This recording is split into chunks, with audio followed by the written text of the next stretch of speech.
ریاض کا تعلق بردہ فروشوں کے گروہ سے تھا اور میں بیوقوف اس کی گاڑی میں اس بھروسے پر بیٹھی رہی کہ یہ منان کا دوست ہے۔ پشاور لا کر ریاض نے مجھے جن کے حوالے کیا یہ بہت بے رحم تھے، جو اغوا شدہ مردوں، عورتوں اور بچوں کو علاقے غیر میں لگنے والی انسانوں کی منڈی تک پہنچاتے تھے۔ یہاں ہر جمعرات کو منڈی لگتی جس میں عورتیں، مرد، بچے بچیاں فروخت کے لیے لائی جاتی تھی۔ معصوم بچوں کو اپنی آنکھوں کے سامنے بکتا دیکھا۔ لڑکیاں بازار حسن کی زینت بنا دی جاتی تھی۔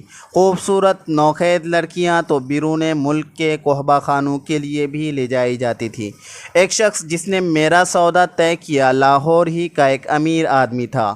میں جب اس کے ساتھ گاڑی میں لاہور لے جائی جا رہی تھی، اس نے راستے میں مجھے اتنی اذیت ناک بسم اللہ الرحمن الرحیم میں اپنے جیون ساتھی کے ہمراہ خوش و خرم زندگی گزار رہی تھی۔ ہمارے 4 بچے تھے۔ صحن دن بھر ان کی منموہنی چہکاروں سے گونجتا رہتا تھا۔ کبھی سوچا بھی نہ تھا کہ میرا گھر رج و رش کے جنت تھا، کبھی تنکوں سے بنے آشیانے کے مانند بکھر جائے گا اور میں اس کے نشان ڈھونڈتی رہ جاؤں گی۔ 16 برس کی عمر میں میری شادی سبحان سے ہوئی اور میں اپنے خاوند کے ساتھ 11 برس ہی گزار سکی کہ ناگہانی ایسی ایک آفت آندھی چلی جو میری خوشیوں کو خس و خاشاک کی طرح اڑا کر لے گئی۔ سبحان ایک سرکاری محکمے میں ملازم تھے۔ ہم لاہور میں رہا کرتے تھے۔ وہ مجھے ہمیشہ خوش دیکھنا چاہتے تھے، لہذا زیادہ روک ٹوک نہ رکھتے۔ جب چاہتی رشتہ داروں یا پڑوس میں چلی جاتی۔ سبحان نے کبھی منع نہ کیا۔ شاپنگ کے لیے بھی کسی نے نہ پڑوسن کو ساتھ لے لیتی تھی۔ خاوند کا مجھ پر بھروسہ تھا۔ میرے لیے یہ بات باعث افتخار تھی کہ وہ مجھے کہیں آنے جانے سے نہ روکتے تھے اور شکی انسان نہ تھے۔ تبھی تو ہمارا گھر رشک جنت تھا۔ مجھے اپنے خاوند سے پیار تھا، میں ان سے اور وہ مجھ سے مخلص تھے۔ یہی اخلاق تھا جس نے ہمارے گھر آنگن کو خوشیوں کی مہرکار سے مہکا رکھا تھا۔ ایک دن سبحان گھر آئے تو اداس تھے۔ میں نے محسوس کر لیا کوئی غیر معمولی بات ہوئی ہے۔ میں نے انہیں کھانا دیا۔ کچھ دیر انہوں نے آرام کیا، پھر میں نے ان سے پریشانی کی وجہ پوچھی۔ کہنے لگے میرا تبادلہ اسلام آباد ہو گیا ہے، لیکن تم کو اور بچوں کو ساتھ نہیں لے جا سکتا۔ وہاں فی الحال رہائش کا کوئی انتظام نہیں ہے۔ سوچتا ہوں تم یہیں اکیلی کیسے رہو گی۔ بس اتنی سی بات ہے اور آپ اس قدر پریشان ہیں۔ یہ محلہ میرے لیے اجنبی نہیں ہے، یہ ہمارا آبائی گھر ہے۔ برسوں سے یہ لوگ ہمارے ساتھ رہ رہے ہیں۔ ہر کوئی ایک دوسرے کو جانتا ہے۔ پڑوسی دکھ سکھ میں کام آنے والے لوگ ہیں۔ مجھے یہاں کسی بات کا ڈر نہیں ہے۔ آپ سکون سے اسلام آباد جائیے، رہائش کا بندوبست جلد کر کے ہم کو لے جائیے گا۔ یہ تو ٹھیک ہے، لیکن بچے چھوٹے ہیں، 4 بچوں کا ساتھ ہے، ان کے کئی مسئلے مسائل ہوتے ہیں۔ سوچ رہا ہوں کچھ دنوں کے لیے تم لوگوں کو گاؤں اپنے بڑے بھائی کے پاس شفٹ کرا دوں۔ ایسا نہ کریں، اپنے گھر کے سوا مجھے اور بچوں کو کہیں چین و سکون نہیں ملے گا۔ بڑے دونوں اسکول جاتے ہیں، گاؤں میں کیسے پڑھ پائیں گے؟ وہ گمسم سے رہ گئے۔ پھر کہا اچھا، اپنا اور بچوں کا خاص خیال رکھنا۔ کچھ مشکل محسوس کرو تو اپنے بھائی آفاق کو بلا لینا، وہ تمہارے ساتھ رہ جائے گا جب تک کہ وہاں فیملی کے لیے رہائش کی سہولت نہ مل جائے۔ مجھے تمہاری اور بچوں کی جدائی برداشت کرنا پڑے گی۔ سبحان اسلام آباد چلے گئے اور میں لاہور میں قیام پذیر رہی۔ گھر ذاتی تھا، کرایہ وغیرہ کا مسئلہ نہ تھا۔ محلے دار اچھے تھے۔ سبحان فون پر خیریت دریافت کرتے اور میں ان کو تسلی دیتی کہ فکر نہ کریں، ہم کو کوئی پریشانی نہیں ہے۔ ایک روز چھوٹے بیٹے اشر کو بخار آ گیا۔ میں نے پڑوسن سے کہا میرے ساتھ ڈاکٹر کے پاس چلو، اشر کو دکھانا ہے۔ وہ بولی آج میری بیٹی کے رشتے کے سلسلے میں کچھ مہمان آ رہے ہیں، ورنہ ضرور چلتی تمہارے ساتھ۔ اپنے بیٹے کو بھیج دیتی ہوں، اسے لے جاؤ۔ منان میرے سامنے چھوٹے سے بڑا ہوا تھا اور اب وہ 18 برس کا تھا۔ اسے چھوٹے بھائی جیسا جانتی تھی۔ میں نے اعتراض نہ کیا اور اس کے ساتھ اشر کو کلینک دکھانے لے کر چلی گئی۔ ڈاکٹر صاحب نے اشر کو دیکھا، کچھ دوائیاں لکھ دی اور ہم گھر آنے کے لیے سڑک پر نکلے۔ اچانک ایک گاڑی وہاں آ کر رکی۔ یہ شخص منان کے دوست کا کزن تھا۔ اور منان کو اچھی طرح جانتا تھا۔ اس نے کہا، منان بھائی کیا بات ہے، اتنی گرمی میں ادھر کیا کر رہے ہو؟ اپنی باجی کے ساتھ ڈاکٹر کے پاس آیا تھا، ان کے بچے کو دکھانا تھا۔ ہم سڑک پر ٹیکسی کے لیے کھڑے تھے، تبھی وہ شخص بولا، میری گاڑی میں بیٹھ جاؤ۔ بھائی میں ادھر ہی جا رہا ہوں۔ منان نے مجھ سے پوچھا، اس روز دھوپ تیز تھی، سوچا کہ بچے کو تیز بخار ہے، گاڑی میں ہی چلے جاتے ہیں۔ منان سے کہا، چلو ان کی گاڑی میں ہی چلے جاتے ہیں، جلدی پہنچ جائیں گے۔ یوں ہم نے ریاض کی لفٹ قبول کر لی۔ گھر کے قریب پہنچی تو خیال آیا کہ جلدی میں دوائیوں کا نسخہ تو میں ڈاکٹر صاحب کی میز پر ہی بھول آئی ہوں۔ منان واپس ڈاکٹر صاحب کے کلینک جانا ہے، میں نسخہ ادھر بھول آئی ہوں۔ منان نے کہا، کوئی بات نہیں باجی، میں جا کر لے آتا ہوں۔ نہیں، میں ساتھ چلتی ہوں، ممکن ہے پرچہ گر گیا ہو تو ڈاکٹر صاحب سے دوبارہ لکھوا لوں گا۔ میں نے بچہ منان کی گود میں دے کر کہا، ایسا کرو، اشعر کو باجی حمیدہ کو دے دو اور واپس آ جاؤ۔ ریاض بولا، ہاں۔ منان بچے کو بخار کی حالت میں دوبارہ لے جانا درست نہیں ہے، اس کو گھر میں دے دو، ہم دوبارہ ڈاکٹر کے پاس چلتے ہیں۔ منان اشعر کو باہوں میں لے کر اتر گیا اور گھر کے اندر چلا گیا۔ میں گاڑی میں بیٹھی تھی۔ اس سے پہلے کہ وہ گھر سے واپس آتا تو ہمارے ساتھ موٹر میں بیٹھتا، ریاض نے گاڑی اسٹارٹ کر دی اور تیزی سے سڑک پر لے آیا۔ میں نے کہا، ریاض بھائی یہ آپ کیا کر رہے ہیں؟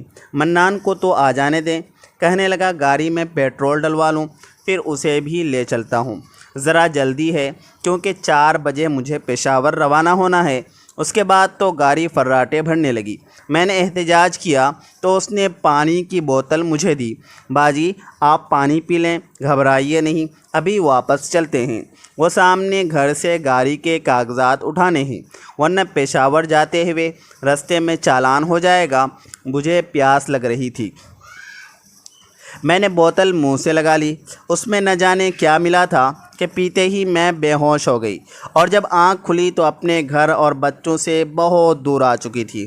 قصہ مختصر، ریاض کا تعلق بردہ فروشوں کے گروہ سے تھا، اور میں بیوقوف اس کی گاڑی میں اس بھروسے پر بیٹھی رہی کہ یہ منان کا دوست ہے۔ اس نے تو ایسی پھرتی دکھائی کہ منان کو بھی پیچھے چھوڑ دیا۔ پشاور لا کر ریاض نے جن کے حوالے کیا، یہ بہت بے رحم تھے، جو اغوا شدہ مردوں، عورتوں اور بچوں کو علاقے غیر میں لگنے والی انسانوں کی منڈی تک پہنچاتے تھے اور اغوا کنندہ افراد فروخت کر کے دام کھڑے کر لیتے تھے۔ یہاں ہر جمعرات کو منڈی لگتی، جس میں عورتیں، مرد، بچے بچیاں فروخت کے لیے لائی جاتی تھیں، اور ان کو خریدنے ملک اور بیرون ملک سے لوگ آتے تھے۔ جیسا مال ہوتا تھا ویسے دام لگتے تھے۔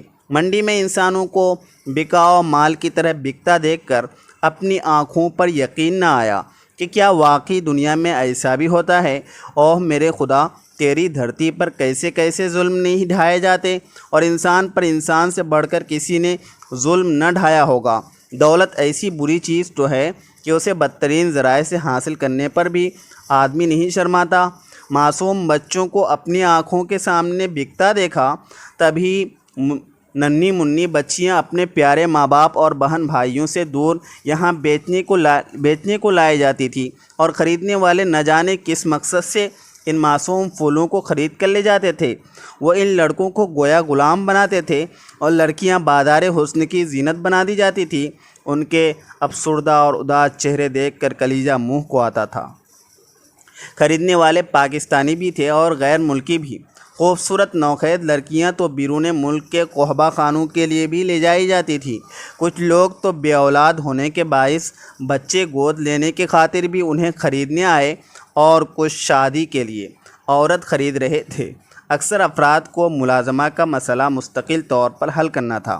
ایک شخص جس نے میرا سودا طے کیا، لاہور ہی کا ایک امیر آدمی تھا، یعنی میرا ہم وطن۔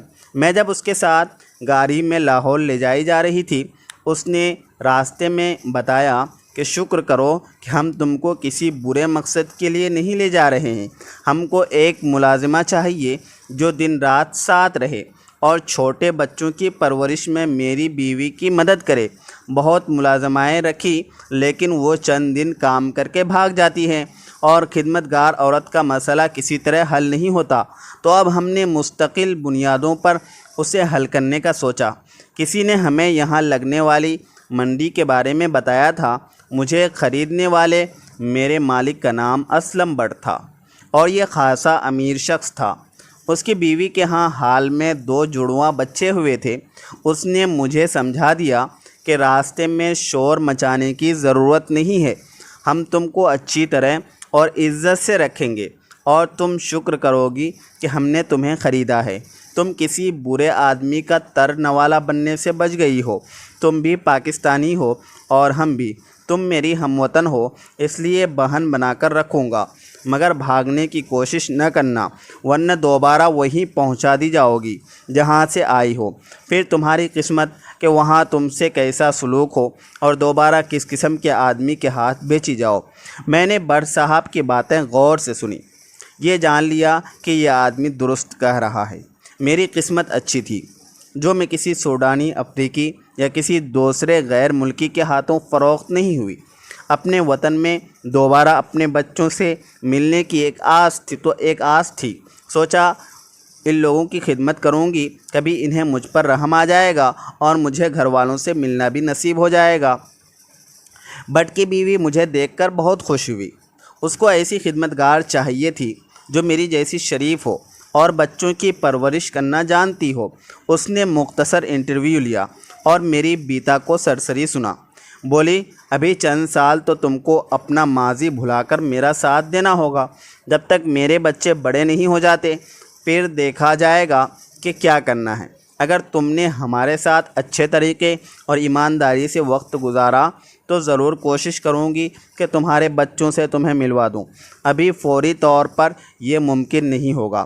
تم کو بٹ صاحب نے 4 لاکھ میں محض اس لیے خریدا ہے کہ ہم اپنے جڑواں بچے پلوا سکیں۔ تم کہیں ہمارے گھر سے بھاگ نہ جاؤ، اس کے لیے تمہاری کڑی نگرانی رکھی جائے گی۔ چوکیدار تم پر دن رات نظر رکھیں گے اور تم کو گھر سے باہر قدم نہیں نکالنی ہوگی۔ لیکن اگر گھر کے اندر تم کو کسی قسم کی تکلیف نہ ہوگی، کھانا پینا اور ضرورت کی ہر شے تمہیں ملے گی۔ میں نے جان لیا کہ بیگم کو میری زندگی کے دکھ تکلیفوں، میرے آنسوؤں سے کچھ غرض نہیں تھی۔ ان کو صرف اپنی سہولت، آرام اور ضرورت کا خیال تھا۔ انہوں نے بہت اچھی طرح مجھے یہ احساس دلا دیا کہ میں ان کی ایک خریدی ہوئی چیز ہوں، ایک لونڈی کنیز ہوں جس کے انہوں نے لاکھوں روپے ادا کیے ہیں۔ اب میرا ان کی قیام گاہ سے ہلنا بھی بغیر ان کی اجازت کے سنگین غلطی ہوگا، جس کی سزا کے طور پر وہ مجھے دوبارہ انہی ظالموں کے حوالے کر سکتے تھے جن سے مجھے خریدا تھا۔